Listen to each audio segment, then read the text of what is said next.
right, welcome to another edition of Reptile Fight Club. I'm Justin Julander, your host. And with me, as always, he is not here. So with me, not today, is Chuck. Chuck is not here today. We've got a couple wonderful guests, though. You may remember them from such episodes as they've been on Fight Club before, so it won't be any strangers to the podcast. How's it going, guys? We got Mr. Phil Wolf, Mr. Casey Cannon. Hello. Welcome. Thanks for having us on. Thanks for having us on. Yeah. I got a fun little text from Phil the other night. Maybe a little backstories in order, but maybe not. I don't know if you want to disclaim that. All right. Let's just be blunt here. We're all adults. Casey Cannon, Billy Hunt, and I were having an adult beverage on Billy Hunt's patio on, what was it, Saturday night?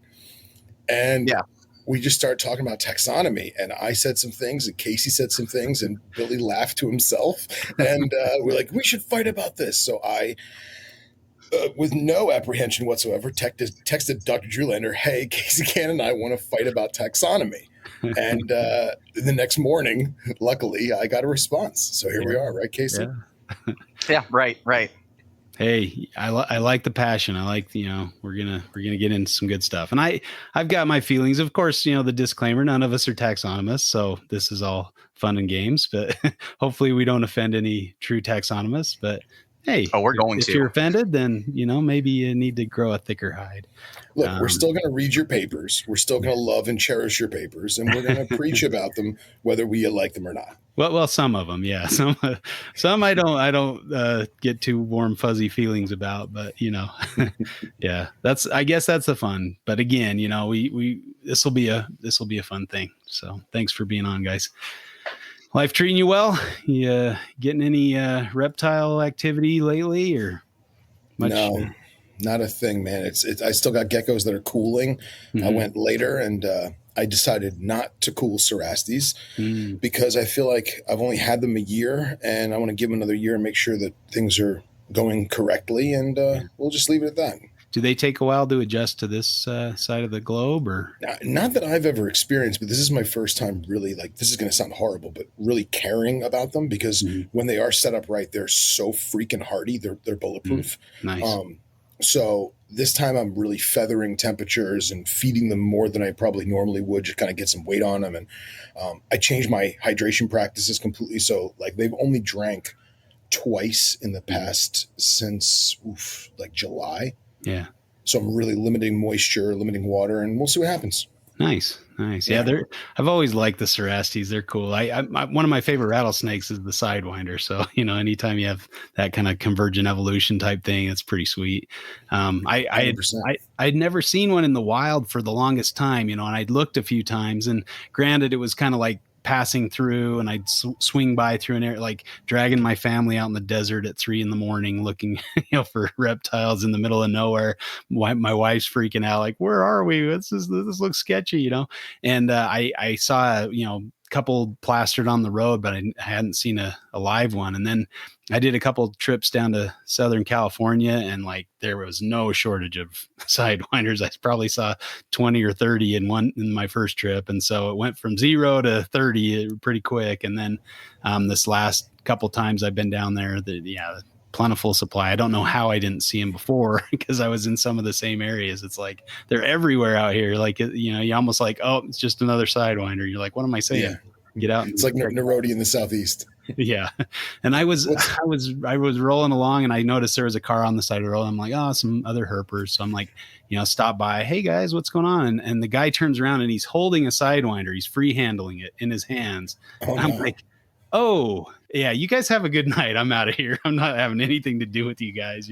Oh my gosh. And I'm like, you're free handling it. And he's like, oh yeah, we do it all the time. They're pretty calm. I'm like, oh, still, that's crazy. You're gonna ruin it for the rest of us, dude. Yeah. Oh, I didn't even know that there were so many subspecies or localities that, until I talked to Matt McDowell. He's a sidewinder aficionado. Mm-hmm. He's kept a handful and bred them a couple times over the years, and he's an Arizona guy. Yeah. And he's like, oh, dude, there's not only is there localities, but there's subspecies and blah. And I was like, wow, this is a rabbit hole I've not even known about. So yeah, right. Cool little buggers, man. Yeah, they've done some. I have a hard time keeping up with Crotalus taxonomy. They've done quite a few changes, and it's been a little I guess that leads us into our topic maybe, but it does, because it Yeah. just goes to that whole thing of people liking the subspecies name and they just drop the species. yeah, So, sometimes that. but And sometimes that's appropriate, like Yeah. obviously with the Wheeler Eye and Cinctus, there was enough data to show that, it was time to elevate those as species. But, I think for a long time, herpers had kind of known that. And yeah, and people in the captive world, the captive breeding and everything, we already called them that as it is. So it's not like anything it changed wasn't for a big us. change. Yeah. Yeah. Yeah. So, and I think, things go back and forth all the time. I think, well, okay, I'm going to save it. You guys get into it. So, Hey, Casey, you got any coals in the fire right now? So this is my first year trying to breed ball pythons. So I'm getting a bunch of ball python locks. You Blah, mean blah, blah. royal pythons? Royal pythons. Yeah, There's nothing royal about those animals. I They're don't like that. majestically royal pythons, yes.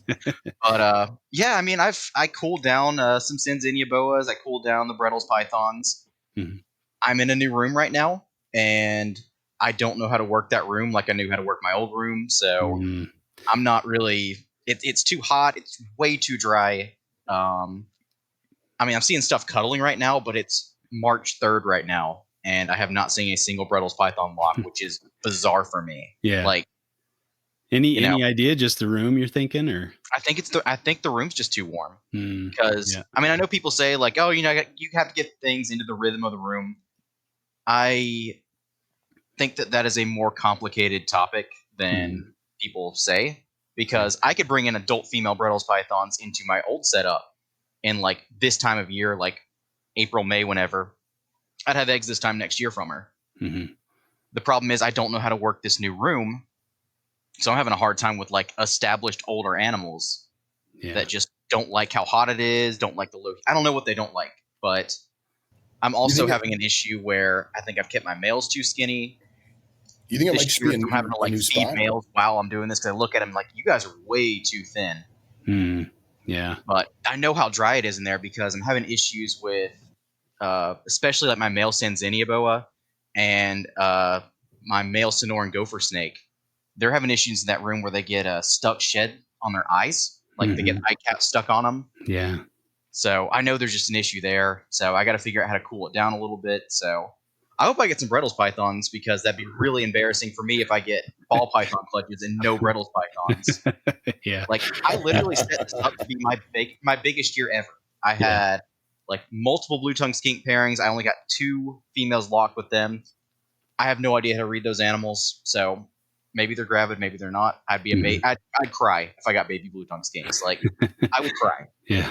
I was going to try a pair of Sonoran gopher snakes. I think that female's ready to go. The male's having issues with stuck eye caps on him. Sanzinia, last year, they would lock up for like days at a time. And this year, I have not seen a single lock out of them. Brettles, they're cuddling. It's way late. Like, I should be seeing multiple locks by now, but they're cuddling now. So, who knows?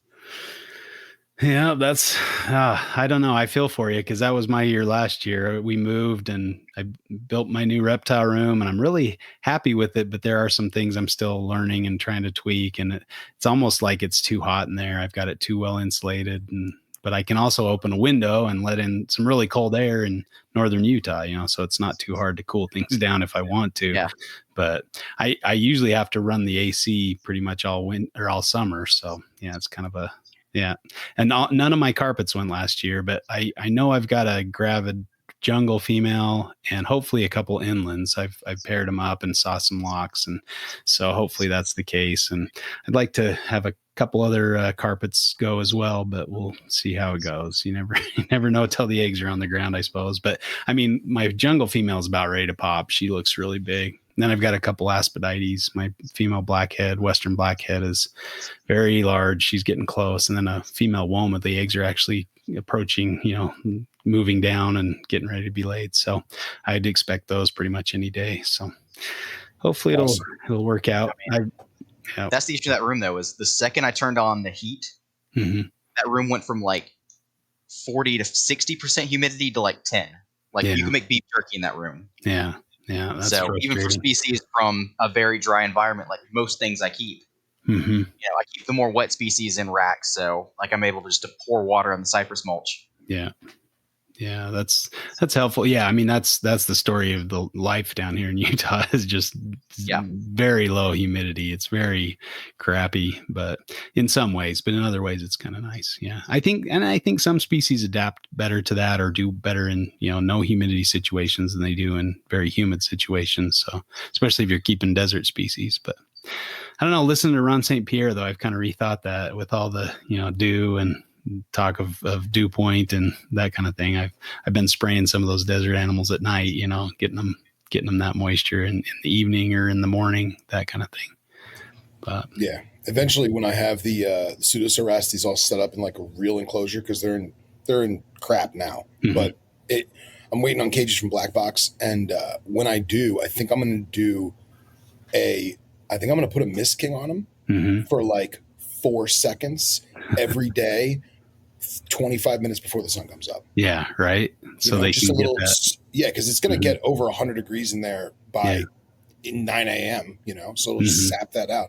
So I think I'm gonna try that. That's probably a wise thing to do. I saw a tortoise breeder that had set up a little humid hide area where they pumped in, a Mist King flow into a little hide box so the tortoise could go in there and get get that hydration, humidity, like a false burrow type situation. And I'm like, that's ingenious, and they're showing that that's more of the cause of pyramiding than like the diet and things like that. So it's kind of cool.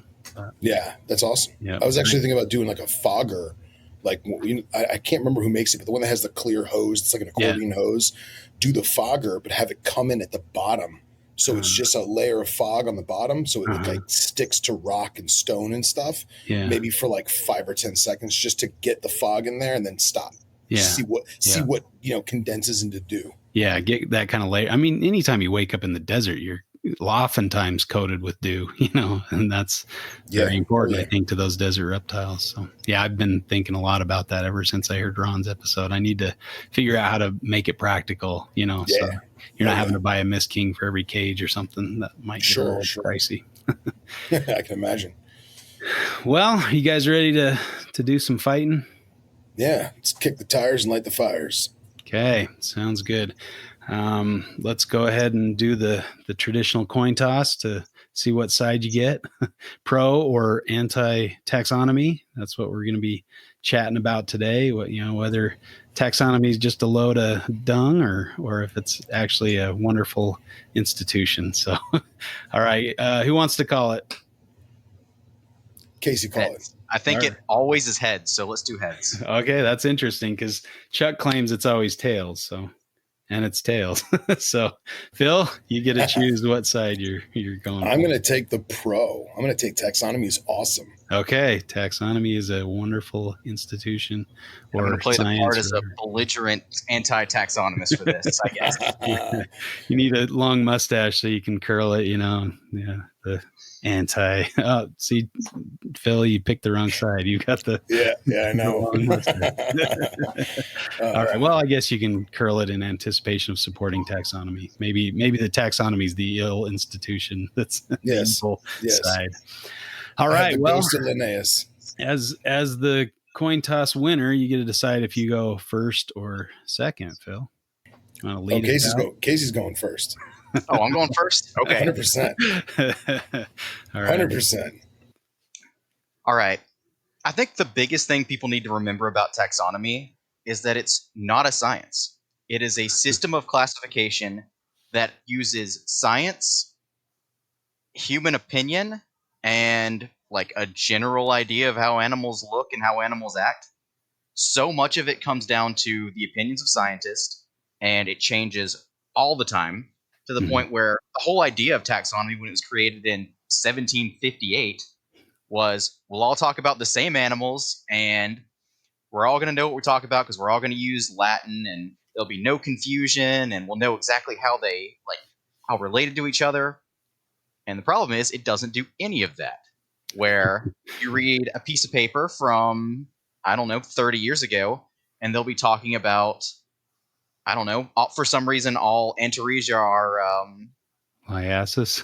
Liasis, or something like that. So, or yeah, And then, I mean, to name a new species, you also have to go through every single old museum specimen to make sure that somebody in 1812 didn't find one of these, put it in a jar, and give it a name. And then that's the name it has to be because it's the oldest one.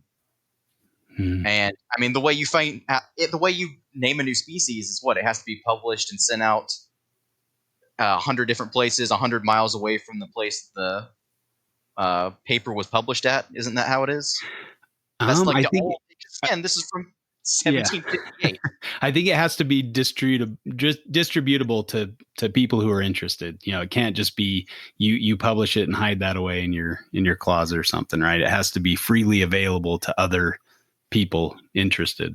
So, yeah.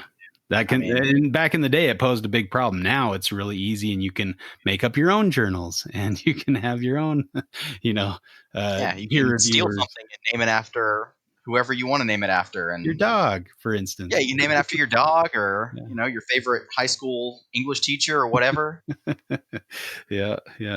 I So can see. I mean, the whole thing really seems to me is the biggest problem with taxonomy is we're using this ancient system that was invented before evolution, before we knew anything about heritability, before we knew anything about DNA. And instead of changing it and adapting it like we should, which is we should probably scrap it and get rid of it, we're doing the classification equivalent of strapping a jet engine on a horse-drawn buggy because we're afraid to change anything. All right. Well, that is a very interesting take. Let's hear what Phil has to say. An interesting take. Well, first of all, it was 1758. Thank you very much. So 1758, and your ideas, although sound, I must disagree with, because yes, there is a lot of opinion, but the opinion basis is of those of a modern way of thinking who are not subscribing to the rules of taxon. Because when Linnaeus wrote this out, he had rules and steps and guidelines. And there are classes to this day that people can take on how to perform the acts of taxonomy appropriately. So you have to follow the rules, whether it be naming itself or combining ancient Greek and Latin, or just the way that you catalog what you're describing. There are rules. And even though we have DNA, those rules still apply. So we can take, in the modern world, in the 21st century, we can take the ancient, because we will call it ancient, right? We'll take the ancient rules of taxon and we combine them with the modern way of thinking, with DNA and scale counts and whatever, feather arrangement, however you want to phrase it. And we combine the two together and we extrapolate the data that we have. Now, DNA is awesome if you're using the right kind of DNA, right? Because I can do DNA for one thing, I can do DNA for another, and get different results from the same animal. So, and at the same time, we're still in our infancy of DNA. So, in the next 20, 30, 50 years, it's going to be infinitely better. And we may get to the point where we say, you know what, Casey was right. The rules of taxon per Carl Linnaeus is caca. And we'll just go off of the numbers on the spreadsheet and the numbers on the pie graph. But until that is a definitive, which it never will be, because science is always adapting and always evolving, we have to stick to the rules that were originally described, right? And originally laid out for us to use as a template, if you will. And if people want to alter the template, that's cool, but they still have to stick to the template. So to say that it's a bunch of nonsense, well, the whole point of it is describing things. It's cataloging, right? Because we as humans need the classification. We as humans need the cataloging of everything, right? So that we can tell the difference between one thing and another. So I feel that taxonomy is a very big thing in our world, right? As well as the ancient world, because we can't really know how things were unless we look back, right? And how do things get their names? Well, there's rules and there's a system of guides to go back to what it was. Scott Eiper sent me a clip from a book once, and sorry, there's a plane going over my head, guys. No worries. Scott Eiper sent me a clipping from a book that basically said you can change an animal's name as long as it's changed correctly.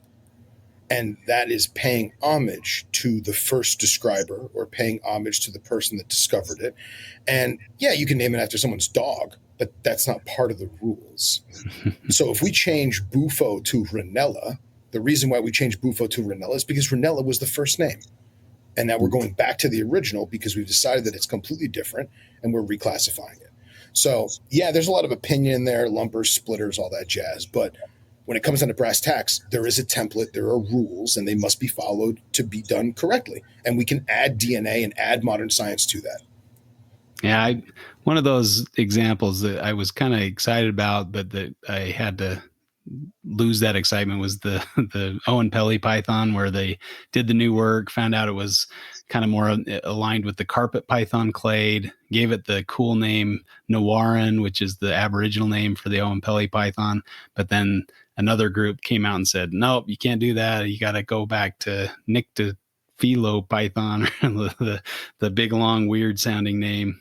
So I was kind of hoping for Nawaran to take hold. Yeah, and that's the same way as like Ayers Rock and Uluru, right? Mm-hmm. So yeah, to some extent, yeah. Right. So Ayers Rock was given a name by settlers who had come there, and they didn't start it there. They weren't there for millennia, So the population who is running the joint decides unanimously, okay, we're going to name it Uluru because that's its correct name.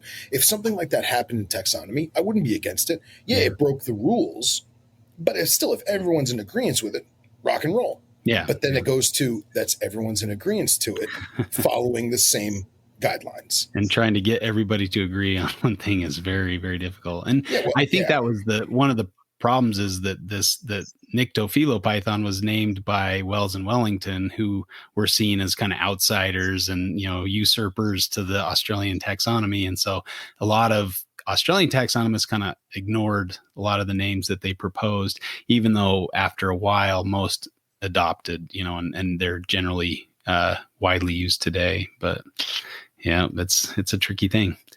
All right, Casey, he gave you a lot of stuff to respond to. Wish I'd written more of it down. So when you keep coming back to saying it has to follow the rules, it has to fit inside these boxes because that's what humans want to do. That's not what nature does. Nature doesn't fit in boxes. Nature doesn't want to follow any of your preconceived notions of these two are going to run parallel to each other and they're different things. They're not. They want to cross. They're going to cross because nature's messy. It's static. It's liquid. Nature finds a way. Yes, life finds a way. Yeah. I mean, you even go back with extinct species. Then it's like a whole nother level of messed up where we don't know if the population over here, we don't know if Homo habilis or get out your phone. Looking over ancient humans, we don't know if Homo habilis is one species or multiple species covered off over multiple areas because they could be separated by millions of years. Is this one from 3.1 million years ago the same species as one from 1.1? I don't know. So again, we're trying to use this whole system of classification not only for modern animals but also for bacteria, which bacteria don't make any sense for taxonomy because how do you even figure out how to define a species in something that reproduces asexually? How do you try to class? I mean, this is your thing, Justin. How do you even classify carpet pythons? Because you can look at it, it's there's gene flow all up and down the entire coast of Australia without a lot of barriers. I mean, there's a few, but it's 1,000 years ago. Did those barriers really exist? Or did they really matter? And then you can also say, hey, carpet pythons are all, my opinion is all carpet pythons are one race. Oh. That's not my opinion right now. I'm going to explain my opinion on carpet pythons where I can understand that argument. Mm-hmm. I have a very, very hard time accepting that a Papuan carpet python from the southern tip of New Guinea and a diamond python from the northern part of Victoria are the same thing. Mm-hmm. DNA-wise, they may be, and taxonomically, you can say, they're the same thing, but if you throw one in the habitat of the other, it's going to die. Yeah. So that's the confusing thing is, okay, they should probably have the same name. They should, maybe there should be a subspecies distinction. I think there probably should, because, in my opinion, if you have two animals that can't survive in the same habitat, you need to have some kind of distinction there. Yeah. But obviously, genes aren't everything, and we've seen a lot genes of aren't everything, and we can try to fit things into cute little boxes and, give two little Latin names for everything and say this is how it works, but that's not how nature works. And that was a little bit of a tangent. I should have taken notes or something on Phil's talk, but that's all right. I rambled earlier too. But to combat that is you're proving my point, is that it doesn't matter if all carpet pythons are the exact same animal on DNA and have less than 1% divergence, which I'm not saying they do, but imagine they did. You could still categorize them differently per the rules of taxonomy, right? So if you look at certain fishes or certain birds that are all the same species, but they look very different, like we consider them localities or races, right? Mm-hmm. But there is no definitive rule as to what percentage of divergence dictates a new species. One might say it's 1%, like in humans. One might say it's 11%, like in chondropythons, or Morelia viridis and whatever else they want to call them. But what's that? Azuria, yeah. Azuria, right? Yeah, or pulchra, or however it is. Oh, yeah, they got the subspecies too. Right. So what I'm saying is that you can have two snakes, right? One from Australia and one from Papua New Guinea. And you could DNA test them, and they come the same DNA. But one lives in the arid desert, and one lives in the lush jungle. And if you flip-flopped them, they would not survive appropriately without long-term evolution and help from something. They're different species. And why are they different species? Because we've taken the attributes of each individual specimen or each individual animal. We've then applied the laws and rules of taxonomy, and we're describing them as such, so that if someone walks up and says, this one's red and it lives in the desert, so that's Brettles, and this one is brown and black and lives in the jungle, so that's Spilota. Okay, cool. And now I know the difference, right? For whatever reason. So we need taxonomy to differentiate these things. Because if I'm a zookeeper and I'm new, and someone says, oh, here's a python, take care of it. I don't know what kind of python it is. We need describing on a scientific level. We need taxonomy to differentiate things, to catalog things, to understand how things work, to better progress. No one's saying that can't change. It should change, because science is always adapting and always evolving and always expanding, right? A great scientist will never speak in definitives, right? Yep. So because of that, we need taxonomy. Maybe. We need classification in our world. All right. What do you got, Casey? No, I mean, I can agree that we need classification. Things obviously are, there's obviously different branches in nature where there needs to be some form of a distinction. Mm-hmm. The issue is, again, the rules are different for everything. I mean, you look at black bears in North America. Yeah, but they're not supposed to be different. They're supposed to be the same. It's people not following the template. But the templates seem to be different for whatever group you're in. I mean, think about it like this. Black bears in North America, right? You have a bunch of different subspecies, one of which lives in British Columbia, and it is white.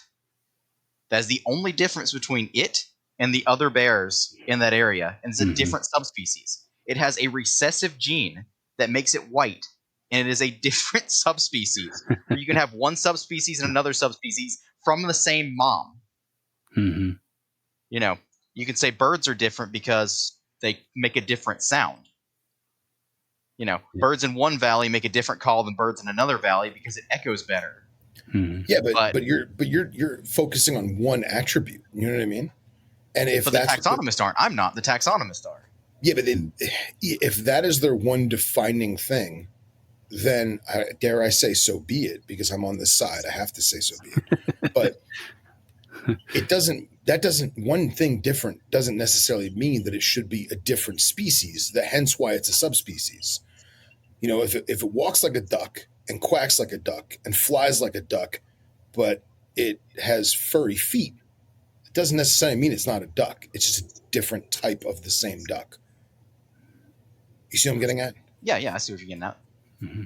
I think, like, as a scientist, I sometimes, I'll admit that sometimes there's, that bias that creeps its way into science, and so like the bear example, they're excited because there's something different and there's something new, and they want to make that special, or maybe give it a subspecific status to have different protection levels on that population, where right. if they don't have that status, then they may not be protected. But I agree there that that's pretty bunk science. If it's due to a recessive gene, they should not be different subspecies from each other just because of a single recessive gene.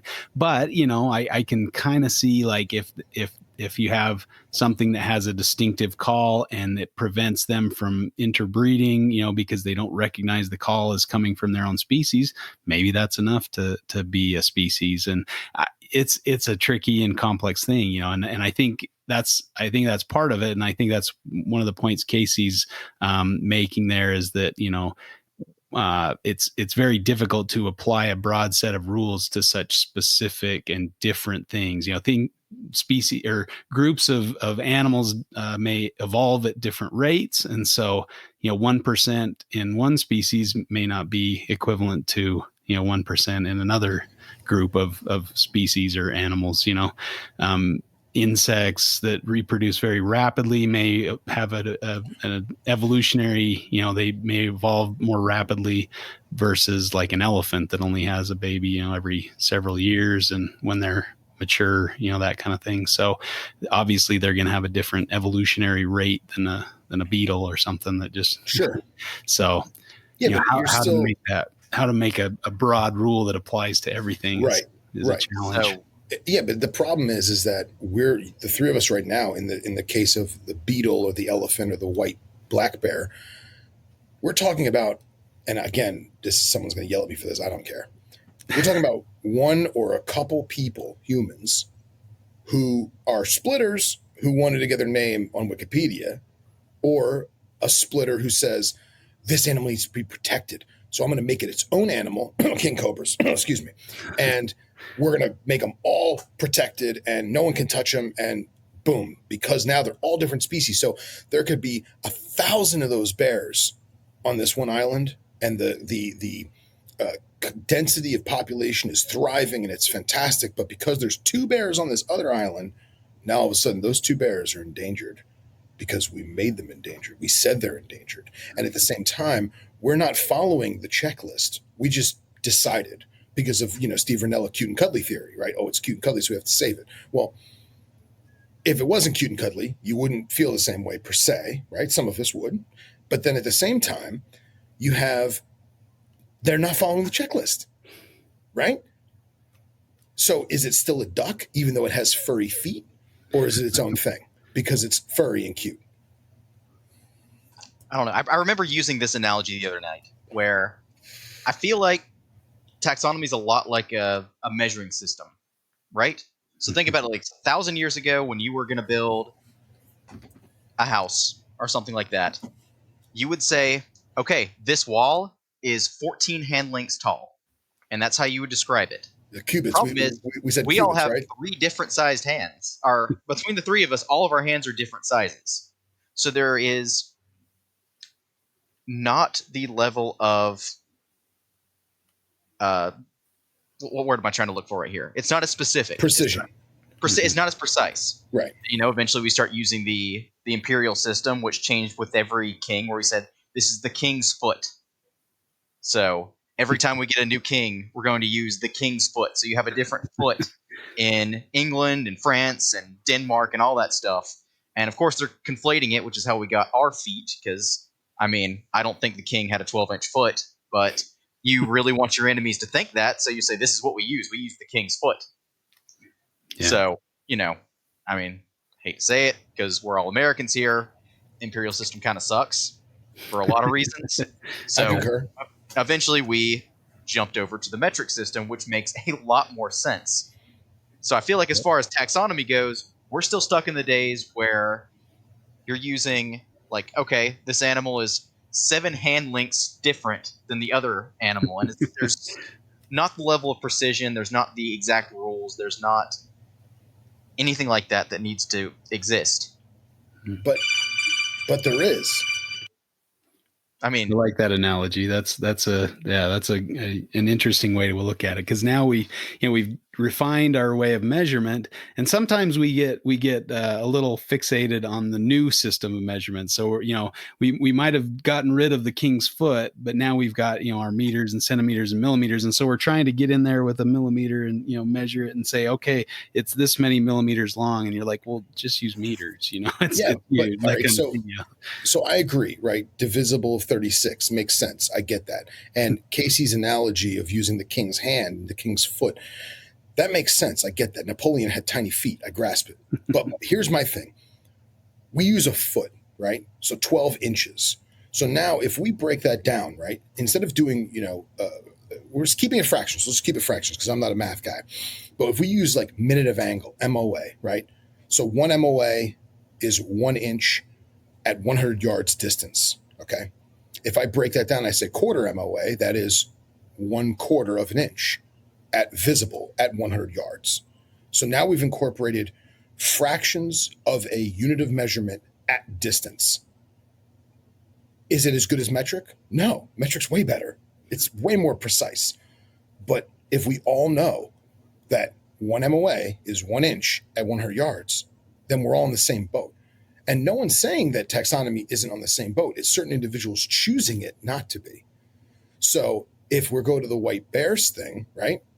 Everyone says, oh man, this says it's a black bear. This says it's a black bear. Man, it's got 14 things on this, Linnaean chart that says, okay, this is crap. This is a black bear, but it's different. It just, what? It's got that white thing at the bottom, the gene. You know what? Just make it different. That's not good taxonomy. That's still taxonomy because we're cataloging things, right? We're classifying things. We're describing things. It's a describing art. Doesn't mean it's always correct, which is why as scientists and as taxonomy, we evolve and we adapt and we change and we progress, right? So I think that even though I agree metric is way better than imperial, we're still on the same boat with the imperial stuff in that regard. So I think that as long as someone's keeping to the Linnaean checklist, so to speak, then there can't be any issues. I guess it's the people that don't that cause the issues, in my opinion. Mm-hmm. But it seems like every group has their own distinct rules for their own animals. I mean, we've talked about it, or it's been talked about on this podcast, I think, where it's like, okay, the Python guys are trying to split everything apart. In a lot of cases, I mean, the new Antaresia paper kind of disagrees with that. Yeah. But all monitors are in Varanus. They're all in the same genus. Like, why is a Savannah monitor, a Kimberly Rock monitor, a Komodo dragon, and a green tree monitor from Biak? Why are they all the same genus? Because we haven't got there yet. Well, I mean, there's guys there right now, but they all seem to agree that's the rules for this weird group of lizards, where they should all belong to the same genus, even though they're completely different from each other. But if they're following the checklist, then that's it. But they invented their own checklist. And I guess if I can see kind of where it could go either way, where okay, so if you see a lizard and you know what a varanid is, you look at it, you're like, that's a varanid. It has a very useful label because it fits in to some extent with the other relatives. And whether you break it down into different subfamilies or subgenera, where they have a bunch of different subgenera that they use, it's still the same thing, same animal, same relation. You're just saying, okay, instead of at this broad level, you're just focusing it in a little bit, but it's still it's still a Glauerti. You still got a Kimberly Rock monitor, whether it's Varanus or what's the Odatria, Glebopalma. It's this, Glauerti. It's the same thing, right? So I guess the question is it different? Is a Glauerti from Arnhem Land different than a Glauerti from the Kimberley? Then that's where maybe taxonomy can kind of shed some light or help us understand. I understand what you're saying. I agree with you to some extent, but at the same time, it's like, well, a label's a label, whether it's a specific label. And so I guess that's where I kind of like, if there's a difference, like just saying everything's Morelia spilota. Well, obviously, like you said, there's huge differences between a diamond python, a Brettles, a Papuan python, a carpet python, and also it just goes on. And there's some pretty deep divergences within between those different things. But yeah, so there was gene flow in the last 5 million years, so that means they're all the same. I don't know about that either. So it's really hard to define where the cutoff is, and I think that's what's maybe led to all these scientists kind of saying, well, we need to define it somehow, so this is what we're doing for our group. It's frustrating, but that's kind of it. I don't know. What do you guys think? I think the Varanid thing was a great point. I really do, because whether you're looking at Varanids or look at crocodilians, okay? So you have crocodiles, caimans, gharials, tomistoma, alligators, right? Mm-hmm. They're all crocodilians. They all look very, very similar, but to the trained eye, they are completely different. I think all of us could look at was it 26 we're up to now? 26 crocodilians? Something like 25 maybe. Someone's going to yell at me about this. You're asking the wrong guy. Yeah. Right. So let's say we look at all 20-something crocodiles. All three of us combined could probably name all of them, even though none of us are crocodilian guys, right? Mm-hmm. But they're all crocodiles. They're all going to fall into one of those 3 or 4 groups, right? Mm-hmm. And that's the same concept as, yes, Varanus should be broken up, in my opinion. But if it doesn't meet the criteria of the Linnaean checklist, it doesn't matter what I think. It's the rules of taxonomy. It's the law of taxon, right? And we have to abide by that until you get somebody who disagrees and says, I don't like that. Screw it, change it. So I got a question here. If there are such strong rules of taxonomy, what is the definition of a species? How do you know when something is one species and one is a different species? If you want, I will go get Carl Linnaean's book right now that is completely in Latin. My dumbass bought it online, not translated. And I will put on Google Translate and I will translate what he describes as a quote unquote species.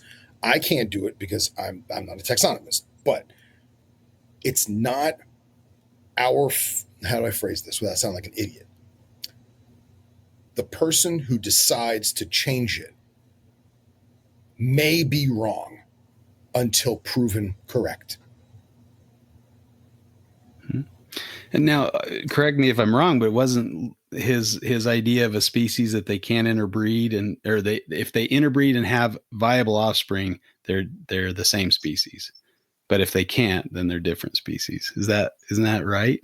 I mean, that's one species concept. Yeah.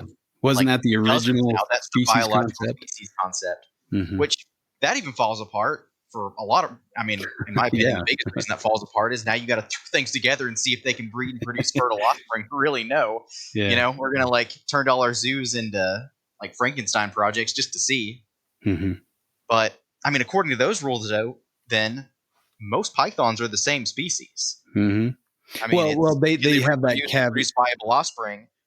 Mm-hmm. I mean, you can do that with bloods and balls and Burmese and balls and that stuff. I think it's a little bit different when you get into the Morelia and the Aspidites stuff. They get a little bit less fertile. Sure. But it's but they're still, the males might not be super fertile, but the females can lay eggs, no problem. Where does that mean? Mm-hmm. So, I mean, that's one species concept. There's dozens more. I mean, the joke I've always heard is you ask 10 taxonomists what the definition of a species is, you get 15 answers. Yeah, because that concept doesn't work with the way nature actually functions. Mm-hmm.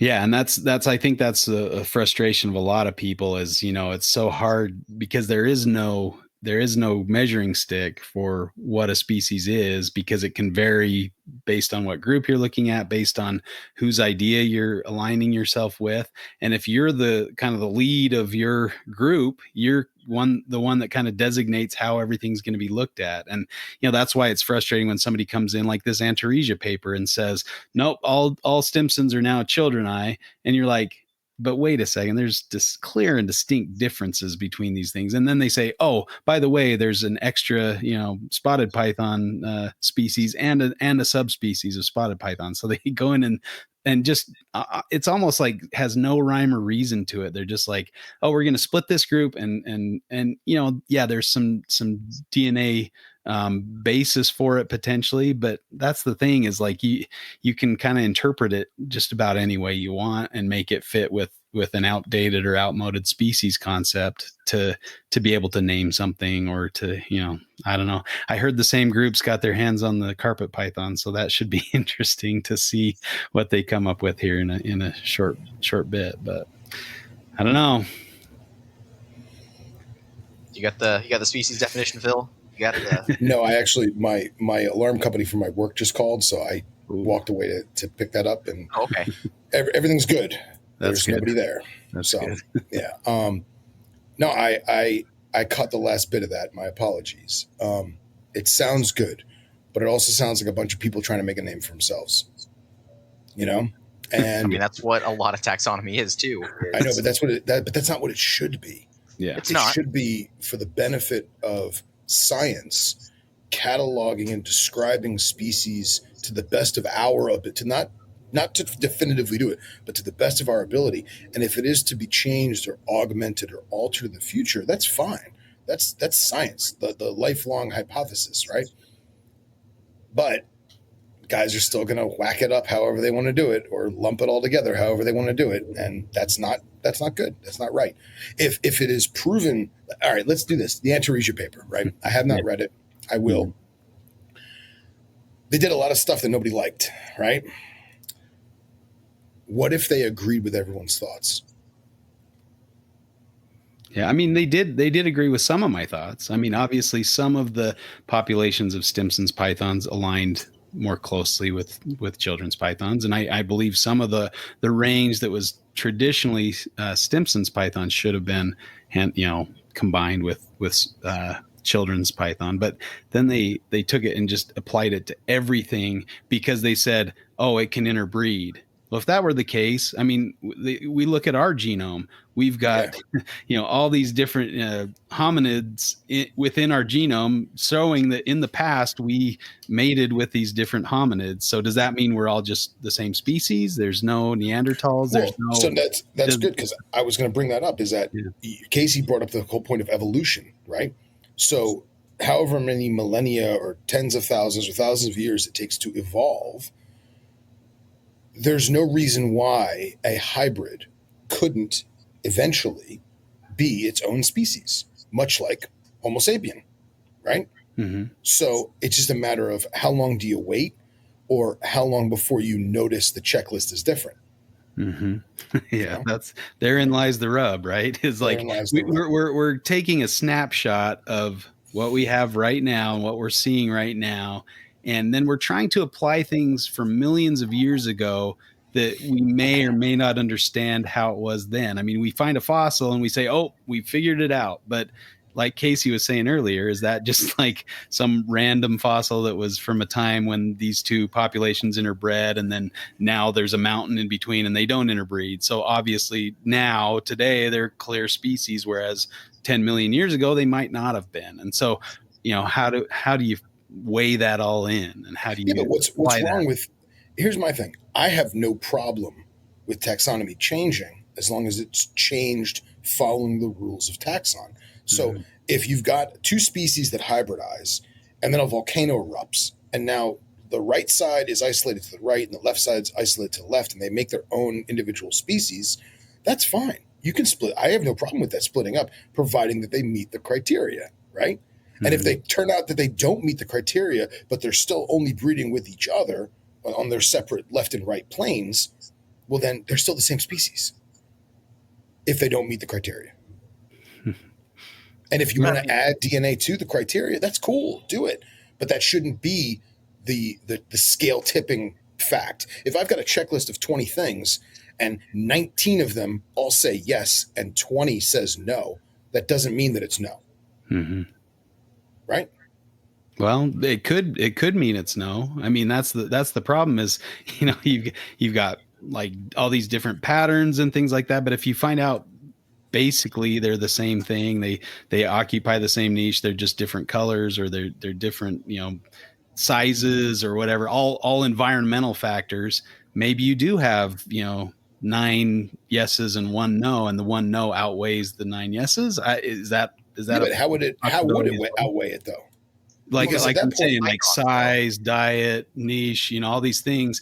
Does that make it? And then that was I kind of wanted to get back to that because you guys were talking about that before, about if you put a diamond python in a Papuan carpet python, a New Guinea carpet python's habitat, it would die, and vice versa. Well, if you put an Eskimo in the middle of the Sahara Desert, he'd probably die too. It's like, does that mean they're different species because they're adapted to different environments over time?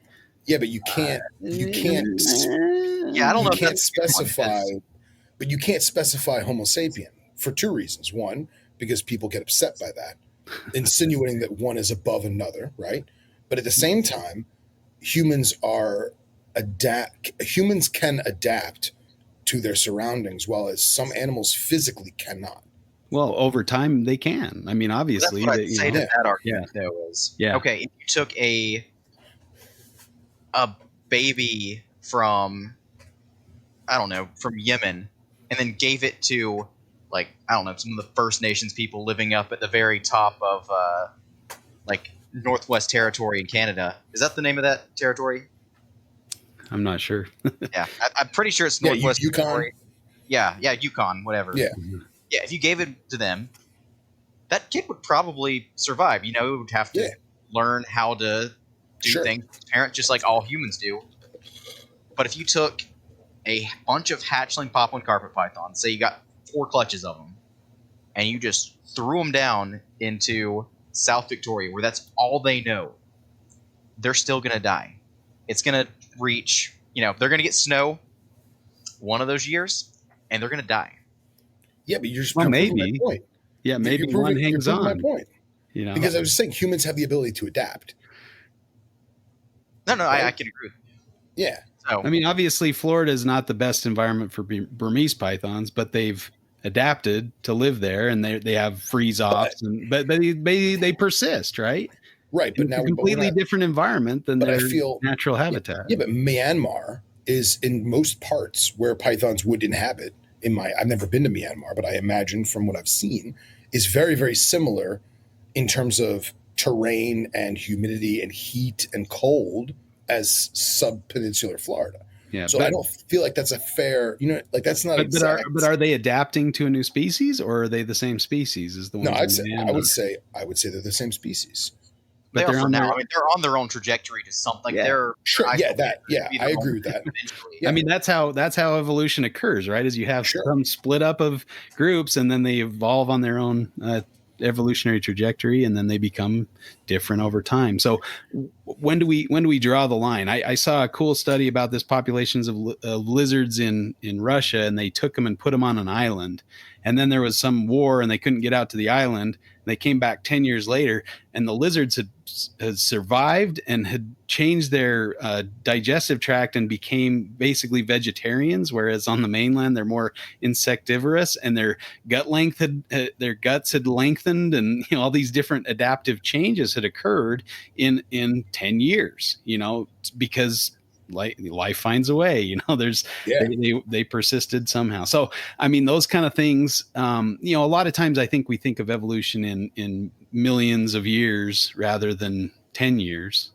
But I mean, if there's hard enough pressure, things change pretty quick. Yeah, either they do or they disappear.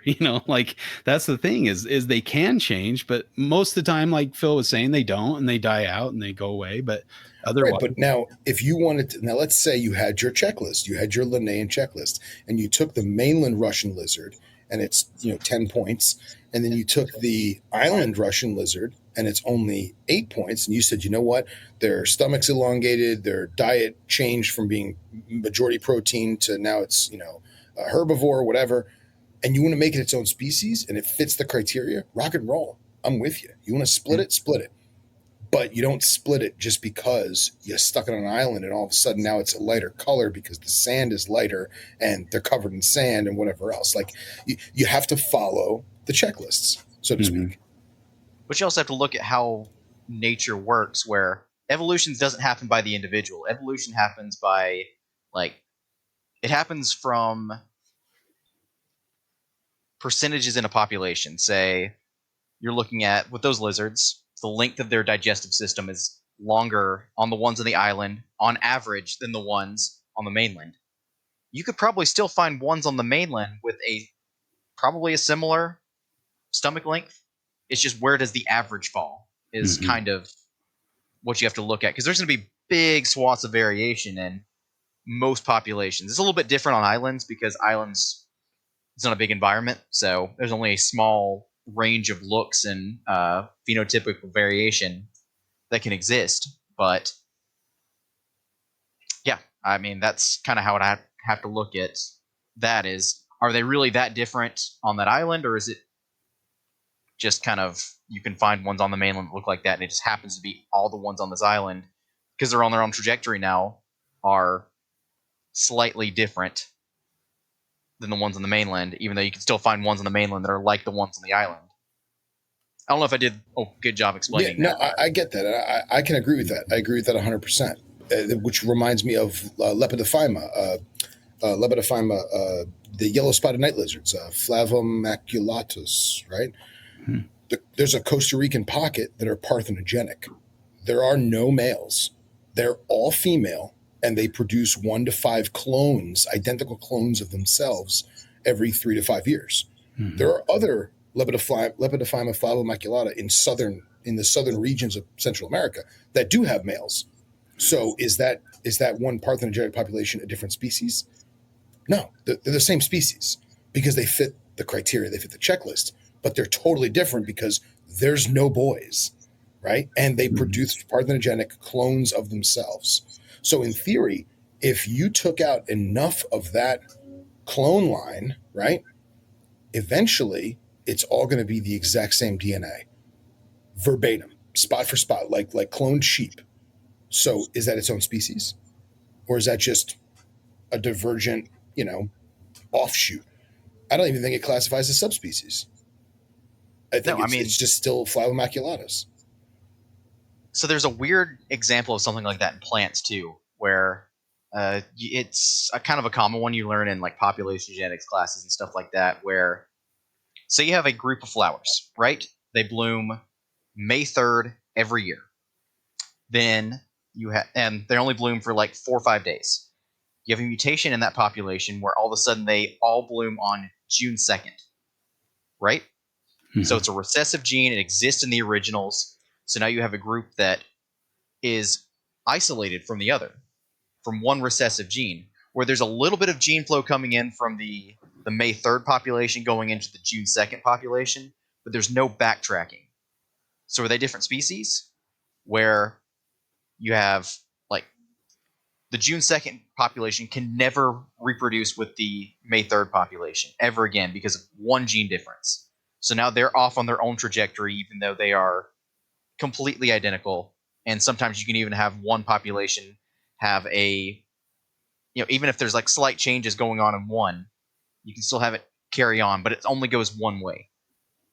So that's interesting compared with the spirit bear the analogous example with the spirit bear or the white, black bears, where it's a single gene, they become white, but they're interbreeding obviously with each other, because if a female can have both spirit and normal bears or whatever, or it's just a recessive mutation, so they still have that recessive gene and the dominant gene. So but in one case, you'd probably say, sure, they've probably changed enough to be different species if they're not even interacting with each other reproductively, whereas the other one, that may not be far enough of a criteria.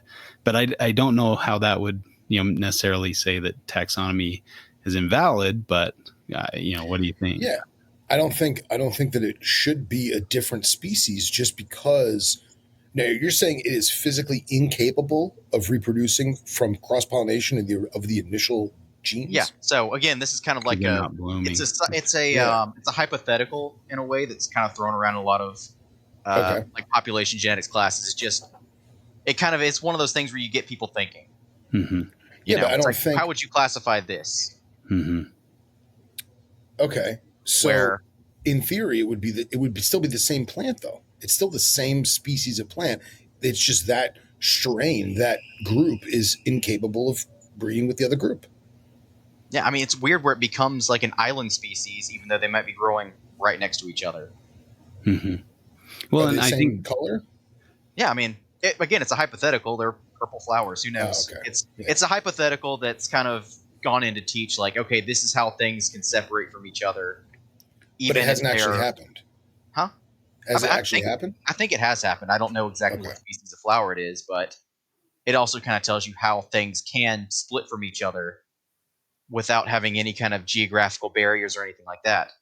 mm-hmm. I've also heard examples of butterflies where, okay, say the females are attracted to red, and one day a color mutation pops in because it's linked to a digestion gene. So all of a sudden, the females who have this gene where they suddenly can't see red have to figure out another way to be attracted to a male. Mm-hmm. So I don't know. Like it's weird ways like how things separate. Well, isn't that kind of the idea behind species differentiation? Is as they change randomly, that some of those changes become significant enough to make them split off from the common ancestor that they came from, and eventually, they have a bigger beak. So all of a sudden, they just want to breed with birds that have similar beak size, and then all of a sudden, you got all these Galapagos finches with different beak sizes and different niches and different nippers. So, yeah, I don't really know how it goes to the topic at hand, other than kind of showing nature's kind of messy and it's hard to put it in a box. Mm-hmm. But I mean, you can even look at it with that finch example. They may be able to interbreed with the other. A short beak finch may be able to reproduce with a long beak finch. I can't speak, Mm-hmm. but they're you get a medium sized beak offspring that is completely worthless. They think that happens with the dart frogs too, where you have some red ones and some blue ones, and then they cross together, but the purple ones have nowhere they fit in the environment. They may be fully capable of reproducing with each other, but the hybrid they produce is invalid, so it dies. You're saying it pushes the each mule, other apart. Yeah, a mule is not a species. Well, I mean, mule's not a species, but this is a little bit different. Yeah, the offspring can still reproduce, and the weak build or the medium sized beak finches could still breed and make more medium sized beak finches, but they're not adapting to the environment, so that change they have no place adaptive. in the environment, so they die, even though they're completely fine genetically. Well, and just the ability to breed with a different species, and that's kind of what kind of what the authors in that Antaresia paper seem to be claiming, is that because there is some overlap in range between all of the Stimson's python, they've noted some that were this different genotype that were infiltrated into the other genotype. That means they're all the same species because they could interbreed if because they overlap in range. And I kind of reject that a little bit, like that example. Just because the long beak finch can breed with the short beak finch, that doesn't make them necessarily the same species, because typically they don't interbreed, but they can, so, how do you draw that line? I guess that's the trick. And should our species concepts evolve, and should we adopt, a kind of a level playing field, a single species concept for a group, like the lizards or snakes or whatever? Can we apply a single species concept to all lizards or all snakes? How does that? I guess maybe we're not the right people to answer that question, but it's something to think about. I think it's kind of like, just because I'm a layman, right? Mm-hmm. So what you're trying to say is, if the blue animal can breed with blue animals, and the red animal can breed with red animals, and the blue and the red can breed and they produce a purple. Now the purple can breed to the blue. It's still a blue species.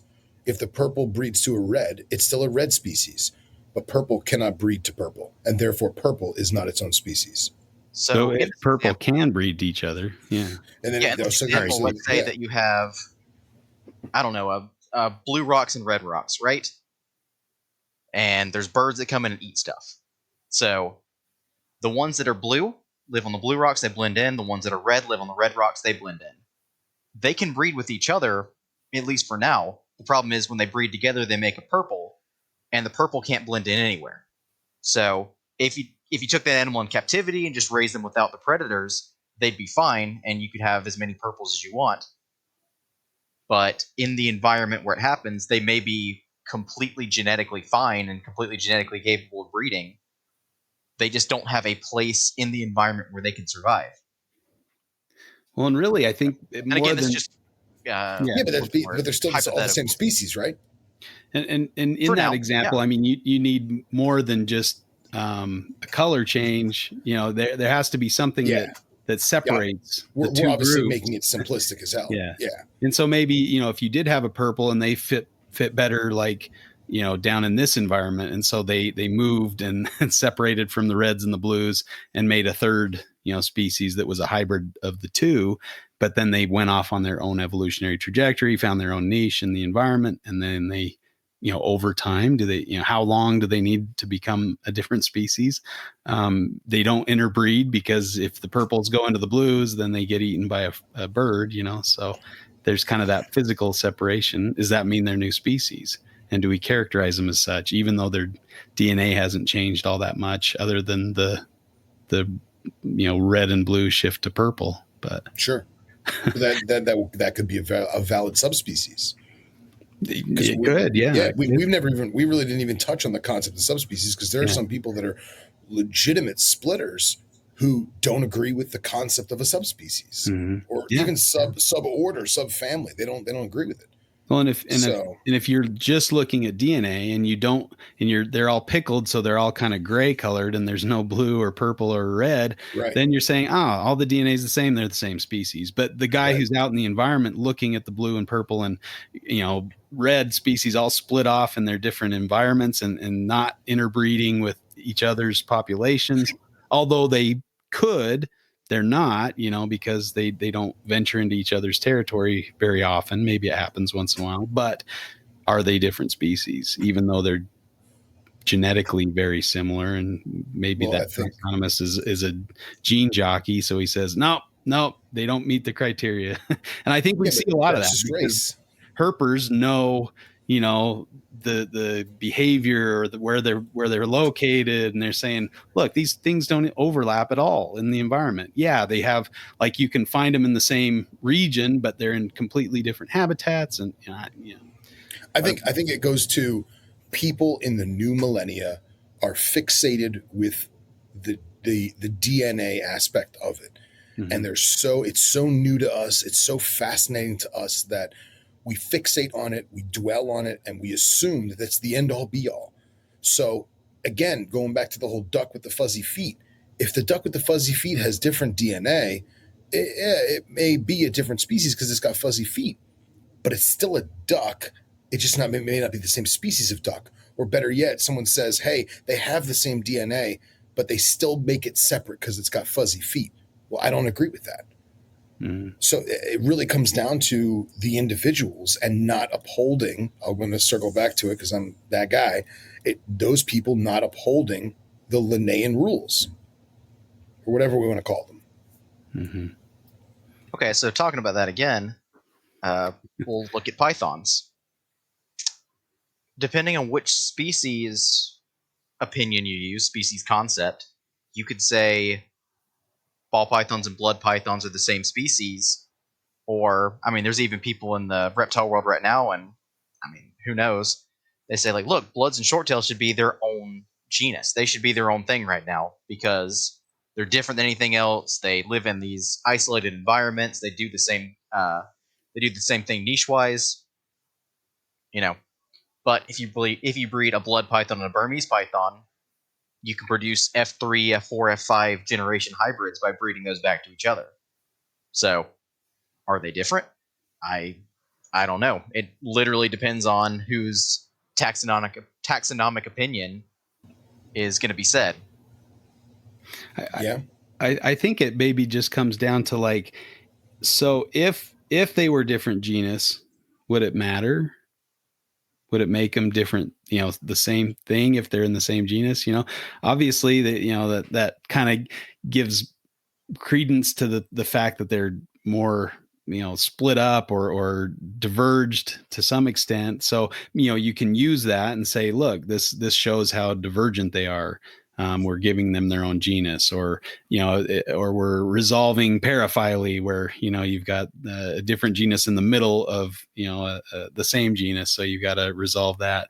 And there's been a lot of that too with the gene stuff. They can see maybe cryptic diversity that you can't really see with physical characteristics. But I don't know. It's a really difficult line to draw to say this is a species, but or this is a biologically significant entity, regardless of whether it has its own genus name or has its, if I guess does it even matter? That's yeah. And I think maybe I'm shooting myself in the foot with this one, but us as humans, us as herpers and animal people, we love unique and independent stuff, right? So all these people that the chondro people, they're up in arms about this whole reclassification thing.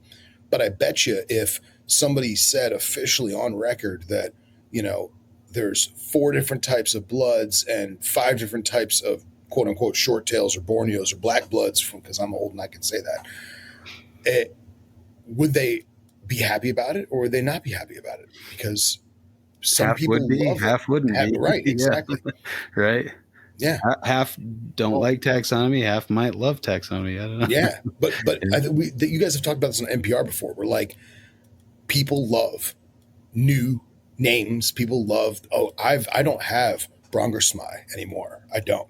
Or I do. Mine a Brongersmai, right? Mm-hmm. So people like that stuff. But it depends on, is it being done because we like it, or is it being done because it's correct?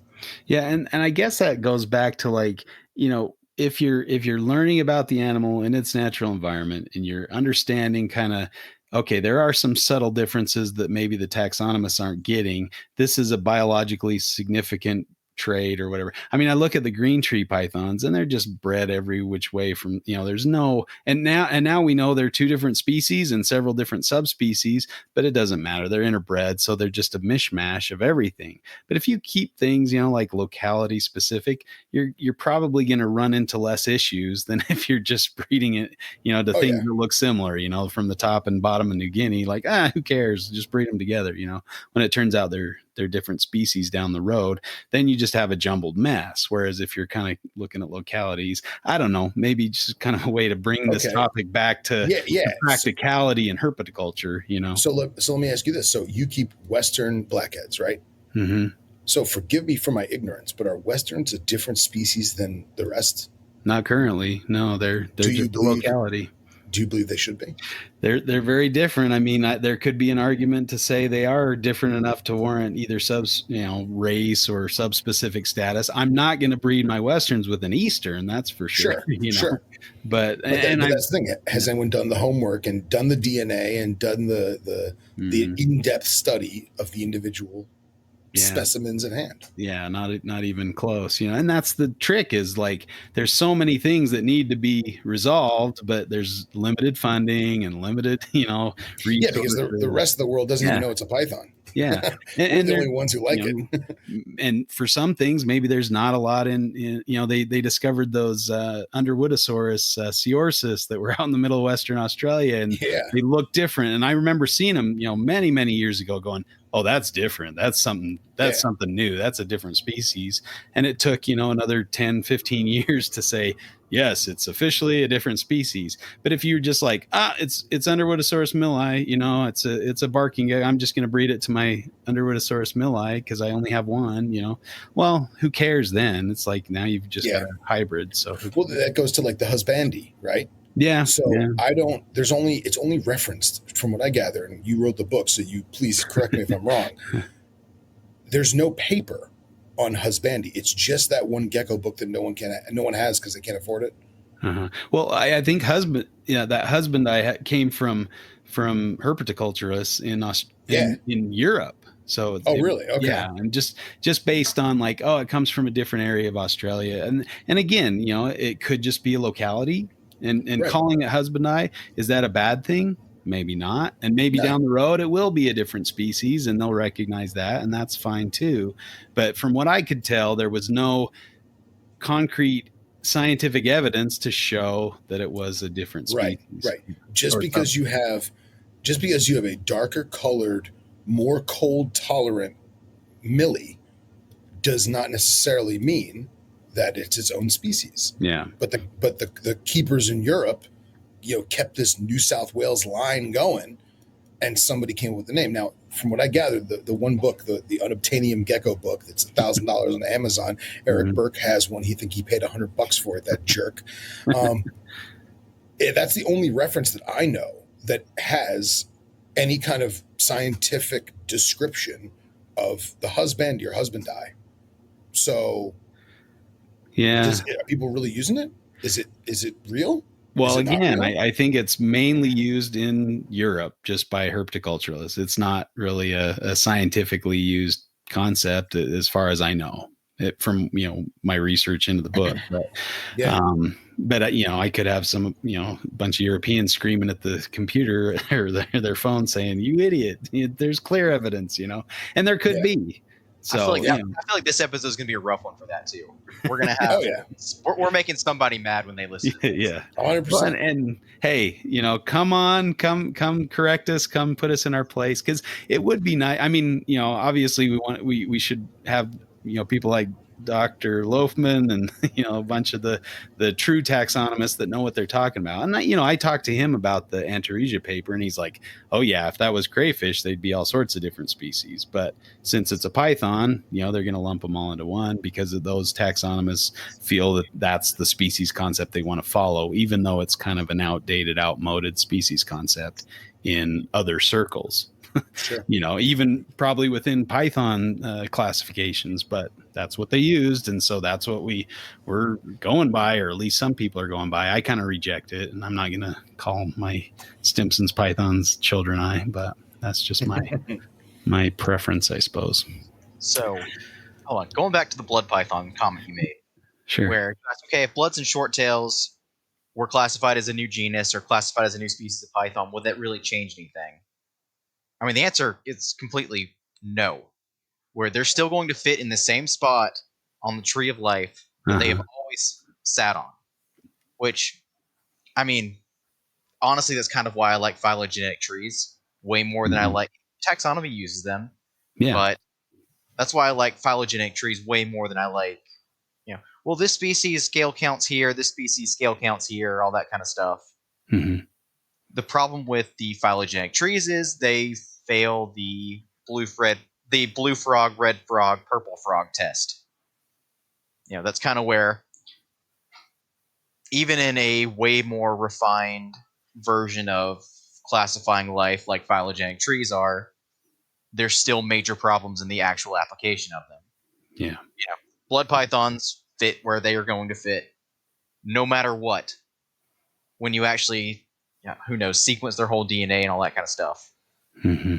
But I don't know where they fit in taxonomically. It's up to where you feel like your species concept needs to be. Yeah. I mean, that's the trick, and it's really difficult to draw those lines sometimes. It's more of a web sometimes than it is like a tree. It's like these might come back and converge and diverge at different times in evolutionary history. So how to multiple blobs of watercolor paint together and trying to decide like where certain colors happen. Yeah. And just because two species may meet and occasionally interbreed, does that mean they're the same species?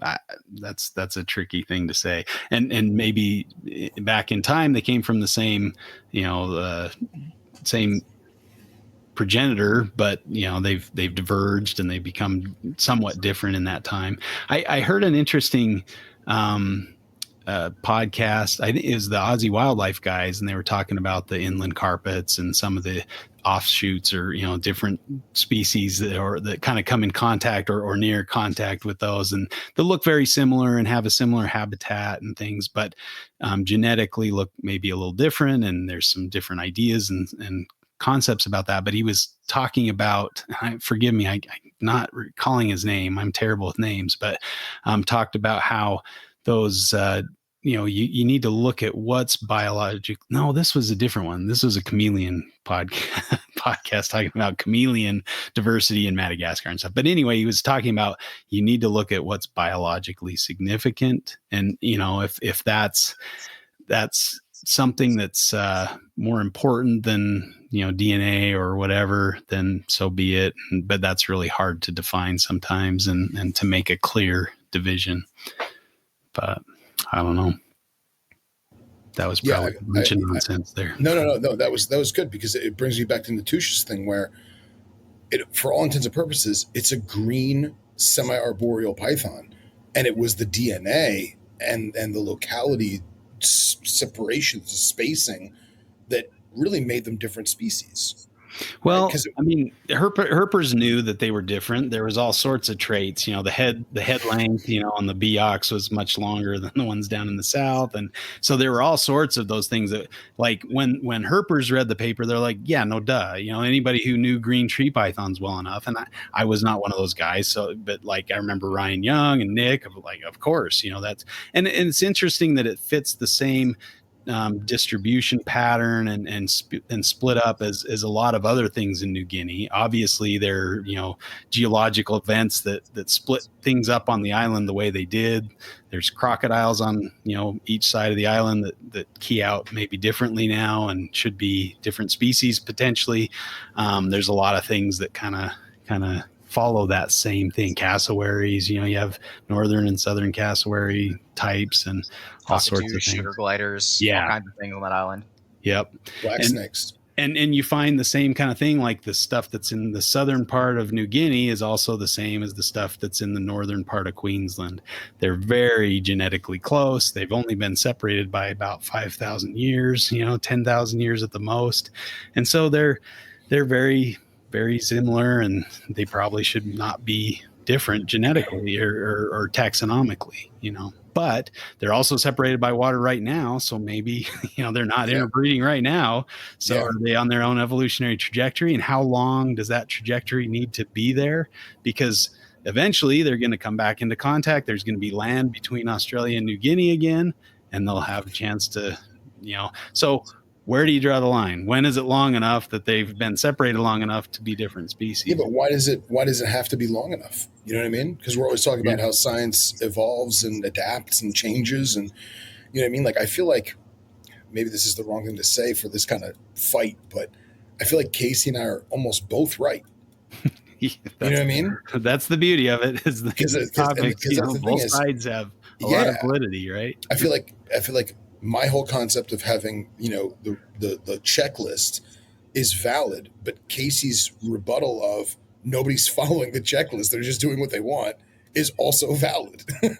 So, I mean, what do you say? Yeah. And that's the beauty of most of these topics, is you can, both sides are probably right in a lot of what they're saying. So taxonomy is quite ridiculous in many aspects, but it's also quite important in many aspects. So I love it. Yeah. I'm a total nerd for this stuff, man. I love this. It's fun to chat about it. Again, like, I'm playing the part of a belligerent anti-taxonomist, but like it's super fascinating. Yeah. And some of those examples you brought up are really fun to think about too. How the flowers and the different colored frogs and stuff. That's fun to think about. And those are those lessons for a reason. That's why they're teaching that in genetics classes or whatever. So you can kind of see how complex things can be, and how a single change might be very biologically significant, whereas another may not be so biologically significant. So. Well, have we worn ourselves out with this discussion? You guys at a good place? You want to have a final statement, or you think we're there? I'm good if Casey's good. I'm good. I wouldn't even know what to say. So Yeah.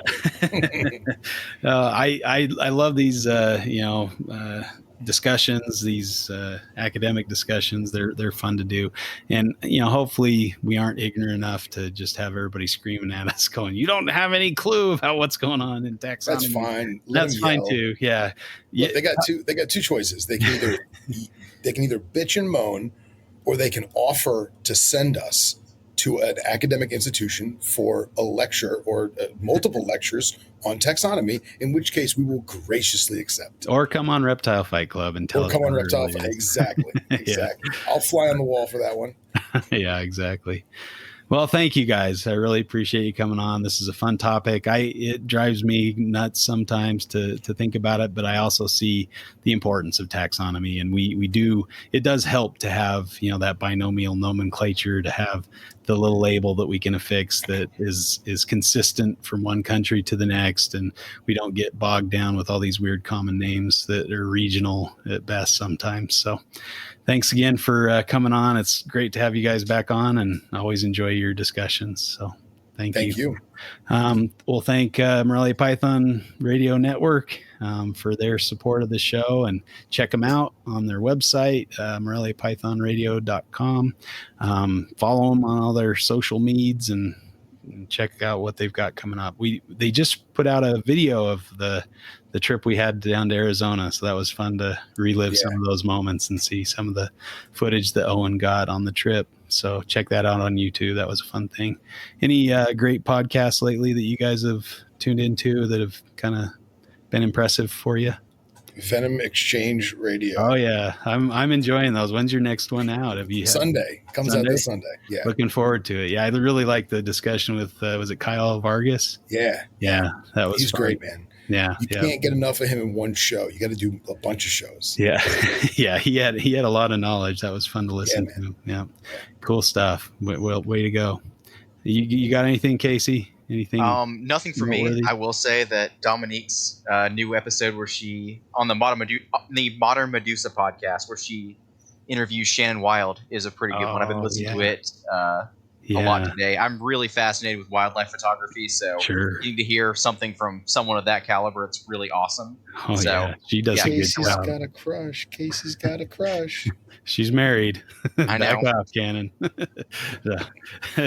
She's also infinitely cooler than me. Like it'd be just a step down. So her husband's a wildlife videographer, right? Doesn't he do a lot of video stuff? I remember seeing them. They were on a YouTube. I guess they had a YouTube video out for like promotional for the Red line cameras. Video cameras and stuff looked really cool. They're like modular units and they're really high-tech, high-end stuff, and they look pretty sweet. But the footage they were getting with those was ridiculous. But they had a bunch of footage that they'd taken in Komodo and in Africa and stuff that they'd put up on YouTube. So check that out. Yeah, Shannon Wild is awesome. Like she's and they're talking a lot about those like trips and stuff like that. How there's different trips to Komodo where first one they went is basically tourists. The next one they had like an actual film crew following them around and like making a documentary about them making a documentary.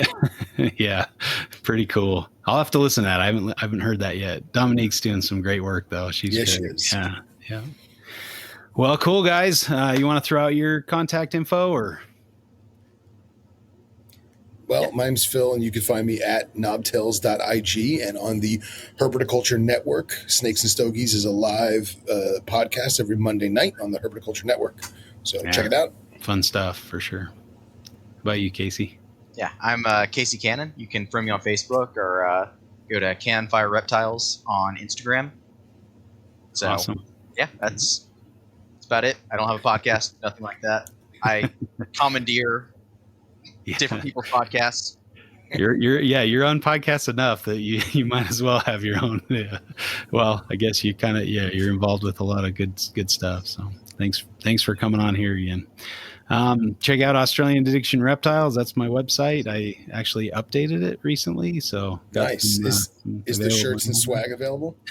I don't have that up, and I've got a bunch of shirts in my office at work. Just tell me what you want, and I'll see if I've got it. Yeah, I've got kind of limited. I've sold out on a lot of the sizes, but I've still got a few shirts left. Yeah, I'll have to send. Yeah, I was watching the NPR video from Arizona. You holding that one snake with your logo on the shirt, and I was like, "How do I get that shirt?" Yeah. All right. Well, let me know. I'll send you over one if I've got the right size. Cool. All right. Thanks again, guys. And thanks again for listening to Reptile Fight Club. Peace out. Fight Club. That's right.